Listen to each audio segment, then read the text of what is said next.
જય હિન્દ દોસ્તો, કેમ છો બધા? મજામાં ને? ફરી એકવાર પોલીસ અડ્ડા નામની ચેનલમાં હું અજય ચૌહાણ આપ સૌનું હાર્દિક સ્વાગત કરું છું.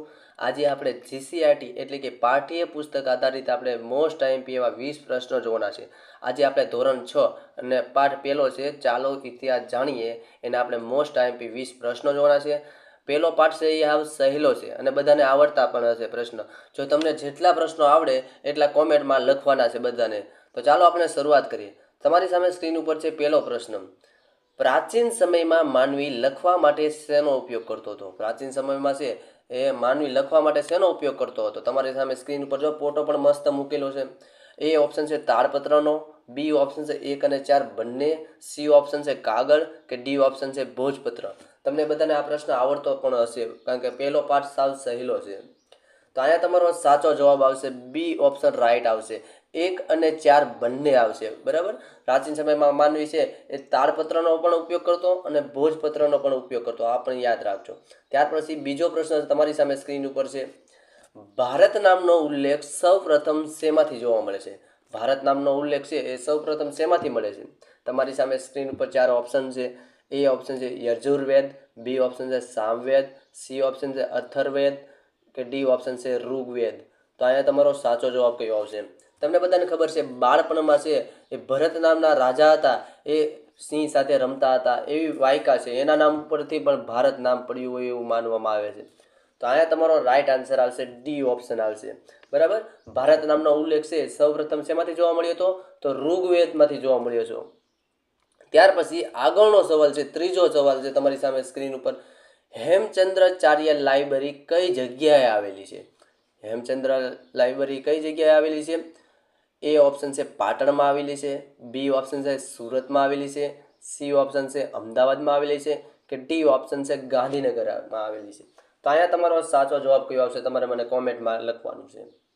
તો જોઈએ તો હેમચંદ્રાચાર્ય લાઇબ્રેરી કઈ જગ્યાએ આવેલી છે? તો અહીંયા તમારો રાઈટ આન્સર આવશે પાટણમાં આવેલી છે. યાદ રાખજો. ક્યાં આવેલી છે? પાટણમાં આવેલી છે. આ પણ તમે યાદ રાખજો. ત્યાર પછી આગળનો પ્રશ્ન છે ચોથો સવાલ.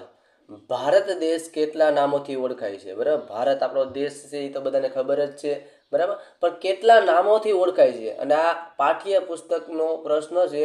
ધોરણ 6 નો પહેલો પાઠ ચાલો ઇતિહાસ જાણીએ. બરાબર. એમાંથી આપણે લીધેલો છે. ભારત દેશ કેટલા નામોથી ઓળખાય છે? A option 2, B option 3, C option 4 કે ડી ઓપ્શન 5. અને જો તમને આ પ્રશ્ન આવડતો હોય તો એ કયા કયા દેશોના નામેથી ઓળખાય છે? બરાબર. એ તમારે મને કોમેન્ટમાં લખવાનું છે. બરાબર. તો અહીંયા તમારો રાઈટ આન્સર આવશે બી ઓપ્શન આવશે. બરાબર. ભારત દેશ છે કેટલા નામોથી ઓળખાય છે? તો 2 નામોથી ઓળખાય છે. અને જો તમને આવડતા હોય બે નામ તો એ તમારે મને કોમેન્ટમાં લખવાના છે. ત્યાર પછી આગળનો સવાલ જોઈએ તો પાંચમો સવાલ છે. શ્રી મહાવીર જૈન આરાધના કેન્દ્ર કઈ જગ્યાએ આવેલું છે? બરાબર. શ્રી મહાવીર જૈન આરાધના કેન્દ્ર છે એ કઈ જગ્યાએ આવેલું છે? તમારી સામે સ્ક્રીન ઉપર 4 ઓપ્શન છે. એ છે અમદાવાદમાં આવેલું છે, બી ઓપ્શન છે રાજકોટમાં આવેલું છે, સી ઓપ્શન છે ગાંધીનગરમાં આવેલું છે કે ડી ઓપ્શન છે પાટણમાં આવેલું છે. તો અહીંયા તમારો સાચો જવાબ કયો આવશે? તમારે મને કોમેન્ટમાં લખવાનું છે. બરાબર. તમારી સામે સ્ક્રીન ઉપર છે મહાવીર સ્વામીનું ચિત્ર પણ આપણે મૂકેલું છે મસ્ત. તો અહીંયા તમારો રાઈટ આન્સર આવશે સી ઓપ્શન, ગાંધીનગરમાં આવેલું છે. યાદ રાખજો. શ્રી મહાવીર જૈન આરાધના કેન્દ્ર ક્યાં આવેલું છે? તો ગાંધીનગરમાં આવેલું છે. તો આ પણ તમે યાદ રાખજો. ત્યાર પછીનો છઠ્ઠો સવાલ છે. તામ્રપત્ર પરથી શેની માહિતી મળે છે? તામ્રપત્ર છે તમારી સામે સ્ક્રીન ઉપર જો મસ્ત એવું છે, ચિત્ર પણ મૂકેલું છે આપણે. એની ઉપરથી શેની માહિતી મળે છે?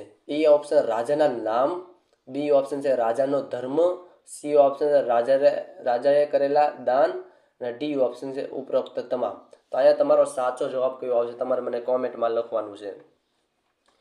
બરાબર. છઠ્ઠો પાઠ છે સાવ સહેલો છે એટલે બધાને પ્રશ્નો આવડતા થશે અને જેટલા તમને આવડતા હોય એ તમારે કોમેન્ટમાં પણ લખવાના છે. તો અહીંયા તમારો રાઈટ આન્સર આવશે ઉપરોક્ત તમામ. બરાબર. રાજાના નામ, રાજાનો ધર્મ અને રાજાએ કરેલા દાનની માહિતી કેમાંથી મળે છે? તો તામ્રપત્ર પરથી મળે છે આપણને. તો આ પણ તમારે યાદ રાખવાનું છે. ત્યાર પછી આગળનો સાતમો સવાલ છે. ધાતુના ટુકડાઓને છાપ ઉપસાવવા બીબામાં મૂકીને દબાણ આપી બનાવવામાં આવતા સિક્કા એટલે કયા સિક્કા કહેવામાં આવે છે? તમારી સામે સ્ક્રીન ઉપર 4 ઓપ્શન છે. એ ઓપ્શન છે તામ્રપત્ર, બી ઓપ્શન છે પંચમાર્ક સિક્કા, સી ઓપ્શન છે અભિલેખો કે ડી ઓપ્શન છે ઉપરોક્ત તમામ. તમારી સામે સ્ક્રીન ઉપર છે, જો અલગ અલગ સિક્કા ઘણા બધા છે, તમે મૂકેલા છે આપણે ચિત્રમાં. હવે આપણે છે ને ચિત્ર મૂકવાનું મુખ્ય હેતુ કયો છે, કારણ કે તમને બધાને સમજાય કે આવા પ્રકારના સિક્કા હોય, આવા પ્રકારના તામ્રપત્ર હોય, આવા પ્રકારના ભૃજ નામના વૃક્ષો હોય, બરાબર. આવા ઘણા બધા ટૂંકમાં આપણે ચિત્ર મૂકેલા છે, અને બધા પ્રશ્નોમાં છે આવા આપણે ચિત્ર મૂકશું એટલે તમને પણ જોવામાં મજા આવશે, બરાબર. તો અહીંયા તમારો રાઈટ આન્સર આવશે તો પંચમાર્ક સિક્કા તમારો રાઈટ આન્સર આવશે.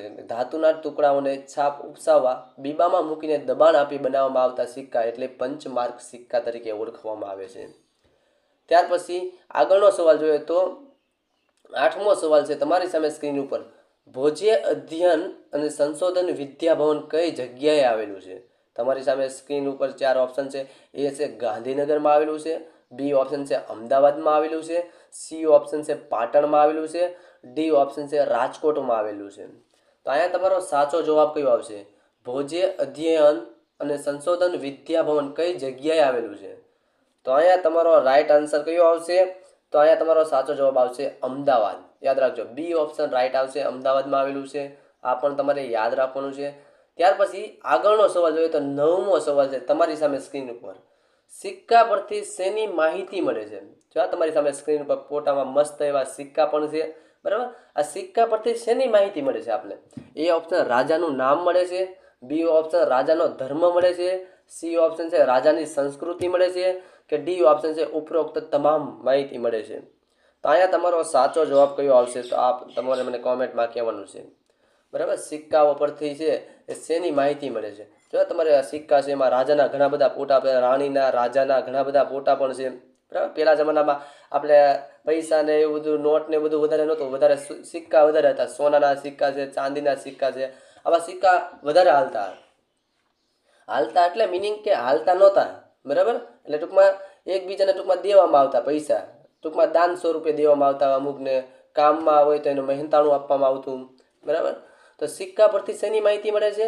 તો અહીંયા તમારો રાઈટ આન્સર આવશે રાજાનું નામ પણ મળે છે, રાજાનો ધર્મ પણ મળે છે, રાજાની સંસ્કૃતિ પણ મળે છે, અને ઉપરોક્તના તમામ બધા સાચા આવશે. તમારી સામે સ્ક્રીન ઉપર છે 10મો સવાલ છે. જોઈએ તો ભુર્જ નામના વૃક્ષો કઈ જગ્યાએ થાય છે? એ ઓપ્શન ગિરનારમાં થાય છે, બી ઓપ્શન જંગલોમાં થાય છે, સી ઓપ્શન હિમાલયમાં થાય છે, કે ડી ઓપ્શન રાજસ્થાનના રણમાં થાય છે. તો અહીંયા તમારો સાચો જવાબ કયો આવશે? જો તમને આવડતો હોય તો કોમેન્ટમાં લખવાનો છે, બરાબર. આ ભુર્જ નામનું વૃક્ષ છે એ 1000 વર્ષ આયુષ્ય ધરાવે છે. અને આને ટૂંકમાં લખવાનો મિનિંગ શું છે કે આ ભોજપત્રની જે સાલ હોય છે, બરાબર, એમાં લખવામાં આવતું હોય છે, બરાબર. અને ઘણા વર્ષો સુધી ટૂંકમાં એ ટકી રહે છે. એટલા માટે રાજાઓ છે એકબીજાને સંદેશ આપવા માટે ભુર્જ નામના વૃક્ષમાં લખતા હોય છે. તો યાદ રાખજો. તો અહીંયા તમારો રાઈટ આન્સર આવશે હિમાલય, સી ઓપ્શન રાઈટ આવશે, બરાબર. આ ભુર્જ નામનું વૃક્ષ છે એ હિમાલયની આજુબાજુના વિસ્તારમાં ટૂંકમાં ઉગતું જોવા મળે છે. ત્યાર પછી 11મો સવાલ છે.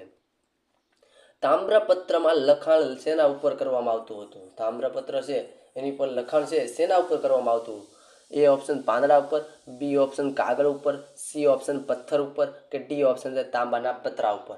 તમારી સામે સ્ક્રીન ઉપર જો તાંબાનું પતરું પણ તમને દેખાઈ ગયું છે એટલે બધાને ખબર પડી ગઈ હશે, જવાબ પણ આવી ગયો હશે. તો ડી ઓપ્શન તાંબાના પતરા ઉપર કરવામાં આવતું હોય છે, બરાબર. તામ્રપત્રમાં છે લખાણ શેના ઉપર કરવામાં આવતું હોય છે? તો તાંબાના પતરા ઉપર. તમારો રાઈટ આન્સર ડી ઓપ્શન આવશે. ત્યાર પછી 12મો સવાલ છે તમારી સામે સ્ક્રીન ઉપર. સિંધુ નદીના પૂર્વ કિનારાને કયા નામથી ઓળખવામાં આવે છે અથવા ઓળખાતો હતો? A option Bharat, B option India, C option Hindustan, કે ડી ઓપ્શન ઉપરોક્ત બધા જ. તમારી સામે સ્ક્રીન ઉપર સિંધુ નદી પણ છે, બહુ મસ્ત છે, તમે જોઈ રહ્યા છો. તો અહીંયા તમારો રાઈટ આન્સર કયો આવશે? બરાબર, સિંધુ નદીના પૂર્વ કિનારો છે એ કયા નામથી ઓળખાતો હતો? તો અહીંયા તમારો રાઈટ આન્સર આવશે બી ઓપ્શન ઇન્ડિયા નામે ઓળખાતો હતો, યાદ રાખજો. ત્યાર પછી 13મો સવાલ છે. પ્રાચીન સમયમાં માનવી લખવા માટે તાળપત્ર કે ભોજપત્રનો ઉપયોગ કરતો તેને શું કહેવામાં આવે છે? એ ઓપ્શન છે લેખો, બી ઓપ્શન છે અભિલેખો, સી ઓપ્શન છે હસ્તપ્રતો, ડી ઓપ્શન છે ઉપરોક્ત બધા જ.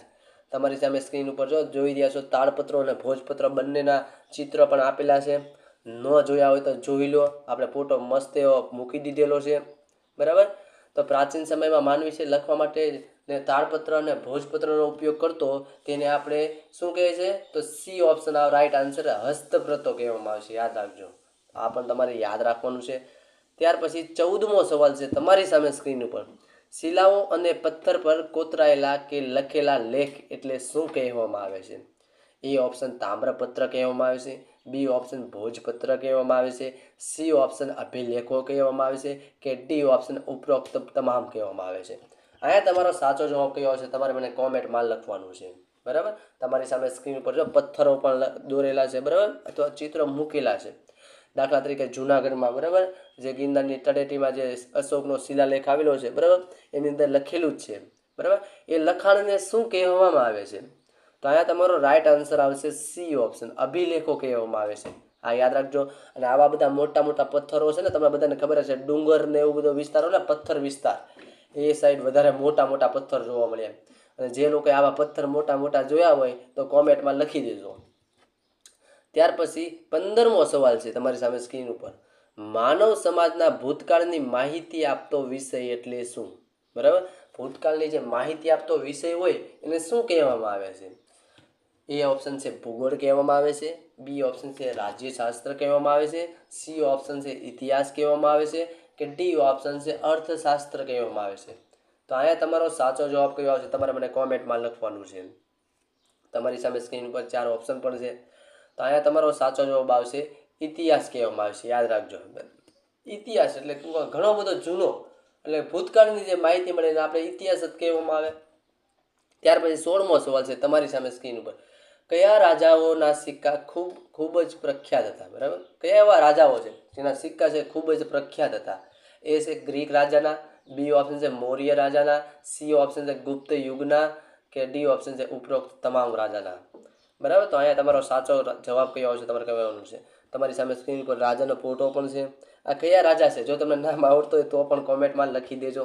બરાબર, કયા રાજાના સિક્કા ખૂબ જ પ્રખ્યાત હતા? તો અહીંયા તમારા બધા જે આ રાજા છે, ગ્રીક રાજાના પણ પ્રખ્યાત હતા, મૌર્ય રાજાના પણ પ્રખ્યાત હતા, ગુપ્ત યુગના પણ રાજાઓના પ્રખ્યાત સિક્કાઓ હતા. એટલે અહીંયા ઉપરોક્ત તમામ આવશે. બરાબર, અહીંયા જવાબ કયો આવશે? ડી ઓપ્શન રાઈટ આવશે. ત્યાર પછી 17મો સવાલ છે તમારી સામે સ્ક્રીન પર. ગુજરાતમાં કઈ જગ્યાએથી 4000 વર્ષ જૂનું શહેર મળી આવ્યું હતું? એ ઓપ્શન છે કચ્છ, બી ઓપ્શન છે વડોદરા, સી ઓપ્શન છે મહેસાણા, ડી ઓપ્શન છે અમદાવાદ. તમે બધા તૈયારી કરતા હોય, તમને બધાને ખ્યાલ હતો, આ ચિત્ર જોઈને તમને ખબર પડી જાય. બરાબર, ધોળાવીરા છે, દેસલપર છે, સુરકોટડા છે, બરાબર, આવા બધા અલગ અલગ ઘણા જૂના શહેરો છે. બરાબર, પણ 4 વર્ષ જૂનું શહેર કયું છે? તો અહીંયા તમારો રાઈટ આન્સર ધોળાવીરા. બરાબર, એ સૌથી જૂનું શહેર કહેવામાં આવે છે. તો અહીંયા તમારો રાઈટ આન્સર આવશે કચ્છ. કચ્છમાંથી સૌથી છે 4 વર્ષ જૂનું શહેર મળી આવ્યું છે. આ પણ તમે યાદ રાખજો. ત્યાર પછી 18મો સવાલ છે. પ્રાચીન સમયમાં કયા દેશના લોકો સિંધુ નદીથી પરિચિત હતા? બરાબર, પ્રાચીન સમયમાં છે કયા દેશના લોકો છે એ સિંધુ નદીથી પરિચિત હતા? તમારી સામે સ્ક્રીન ઉપર 4 ઓપ્શન છે. ઈરાન, બી ગ્રીસ, સી ગ્રીક, ડી 1 અને 2 બંને. તમારી સામે સ્ક્રીન ઉપર ફોટામાં જવાબ આવી ગયો છે. બરાબર, જે લોકોએ ફોટો જોયો છે તેને જવાબ પણ ખબર પડી ગઈ છે. બરાબર, તો અહીંયા તમારો સાચો જવાબ કયો છે તમારે મને કોમેન્ટમાં લખવાનું છે. બરાબર, ડી ઓપ્શન રાઈટ આવશે. 1 અને 2 બંને તમારો રાઈટ આન્સર આવશે. આ પણ યાદ રાખજો, ગ્રીસ અને ઈરાન. બરાબર, 2 સાચો જવાબ આવશે. તો ડી ઓપ્શન રાઈટ આવશે. પ્રાચીન સમયમાં ગ્રીસ અને ઈરાનના લોકો કેટલા વર્ષ પહેલાં સિંધુ પ્રદેશના સંપર્કમાં આવ્યા હતા? બરાબર, પ્રાચીન સમયમાં છે એ ગ્રીસ અને ઈરાનના લોકો કેટલા વર્ષ છે એ સિંધુ પ્રદેશમાં ટૂંકમાં સંપર્કમાં આવ્યા હશે એવું માનવામાં આવે છે. તમારી સામે સ્ક્રીન ઉપર ફોટો પણ છે. આ સિંધુ નદીનો છે. બરાબર, તો આ ત્યાં છે. બરાબર, ગ્રીસ અને ઈરાનના લોકો છે કેટલા વર્ષ પહેલાં આવ્યા હશે બરાબર સંપર્કમાં? તમારી સામે સ્ક્રીન ઉપર 4 ઓપ્શન પણ છે. એ છે 3000 વર્ષ પહેલાં, બી ઓપ્શન 1600 વર્ષ પહેલાં, સી ઓપ્શન છે 2500 વર્ષ પહેલાં, ડી ઓપ્શન છે 4000 વર્ષ પહેલાં. તો અહીંયા તમારો સાચો જવાબ કયો આવશે તમારે મને કોમેન્ટમાં લખવાનું છે. બરાબર, તો અહીંયા તમારો રાઈટ આન્સર આવશે 2500 વર્ષ પહેલાં, એ તમારો સાચો જવાબ આવશે. ત્યાર પછી 20મો સવાલ, છેલ્લો સવાલ છે. કઈ નદીની આસપાસ આજથી 2500 વર્ષ પહેલાં ઘણા બધા શહેરોનો વિકાસ થયો હતો એવું માનવામાં આવે છે? અમુકને તો આ સ્ક્રીનમાં ફોટો જોઈને જ ખબર પડી ગઈ હશે કે કઈ આ નદી છે. બરાબર, તમારી સામે સ્ક્રીન ઉપર 4 ઓપ્શન છે. A option Ganga, B option Yamuna, C option Saraswati કે ડી ઓપ્શન ગોદાવરી. તો અહીંયા તમારો રાઈટ આન્સર કયો આવશે તમારે મને કોમેન્ટમાં લખવાનું છે. બરાબર, તમારી સામે સ્ક્રીન ઉપર ફોટો પણ છે. બરાબર, તો કઈ નદીની આસપાસ આજથી 2500 વર્ષ પહેલાં ઘણા બધા શહેરોનો વિકાસ થયો હશે? તો અહીંયા તમારો રાઈટ આન્સર આવશે ગંગા. બરાબર, ગંગા નદી છે. બરાબર, એ સૌથી લાંબી નદી પણ છે ભારતની, બરાબર. અને સૌથી મોટી નદી તમને બધાને ખબર છે બ્રહ્મપુત્ર છે, બરાબર. ગુજરાતમાં સૌથી લાંબી નદી કઈ છે તો સાબરમતી આવશે. અને સૌથી મોટી નદી કઈ તો નર્મદા આવશે. તો આ પણ તમારે યાદ રાખવાનું છે, બરાબર. જો તમને મારો વિડીયો સારો લાગ્યો હોય તો વધુમાં વધુ શેર કરો, સબસ્ક્રાઈબ કરો અને લાઈક કરો. અને જો તમને આ વિડીયોમાં કાંઈ સુધારા કરવાનો લાગ્યો હોય, બરાબર, તો પણ તમે મને કોમેન્ટમાં અવશ્ય જણાવજો, બરાબર. અને વિડીયો છે વધુમાં વધુ શેર કરો, સબસ્ક્રાઈબ કરો અને લાઈક કરો. જય હિન્દ, જય ભારત.